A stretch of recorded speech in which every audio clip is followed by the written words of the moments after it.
In this video, I'll guide you through how to activate CDN on Cloudflare for your website.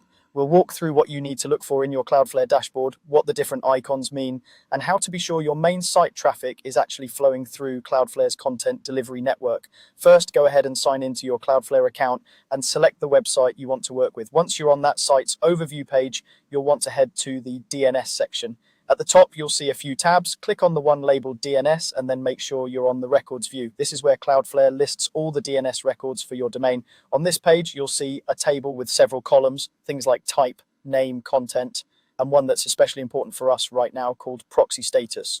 This proxy status column is what controls whether Cloudflare's CDN is actually being used for each individual record. Cloudflare uses simple cloud icons to tell you what's going on. When you see an orange cloud icon next to a DNS record, that means the CDN is active for that record. In other words, traffic for that host name is being proxied through Cloudflare's edge servers. Your visitors connect to Cloudflare first, and then Cloudflare connects to your origin server, caching and protecting content along the way. If you see a gray cloud icon, that means the CDN is disabled for that record. In this case, Cloudflare is only handling DNS, and traffic is going directly from the visitor to your server without passing through Cloudflare's network.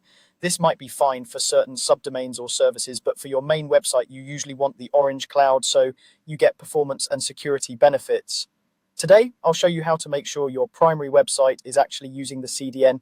Still in the DNS records view, look for the records that control your main site. Typically, these are the A or C name records with the name set to the root, often shown as the symbol that represents your naked domain, and the one set to www. For each of these, check the proxy status column. If the cloud is already orange, your CDN is active for that record, and you don't need to change anything. If you notice a gray cloud there instead, that means Cloudflare is currently in DNS-only mode for that part of your site. To activate the CDN, simply click on the gray cloud icon. Cloudflare will toggle it to orange, indicating that the record is now proxied. Do this for both the root record and the www record so that visitors reaching your site with or without the www prefix are both served through Cloudflare. After updating, give it a brief moment for the changes to propagate. You can then visit your site in a browser, and if you like, use browser developer tools or an HTTP header checker to confirm that Cloudflare is in the response path. That's all you need to do. By making sure the key A or C name records for your main domain and www are set to the orange cloud, you've successfully activated Cloudflare's CDN for your website.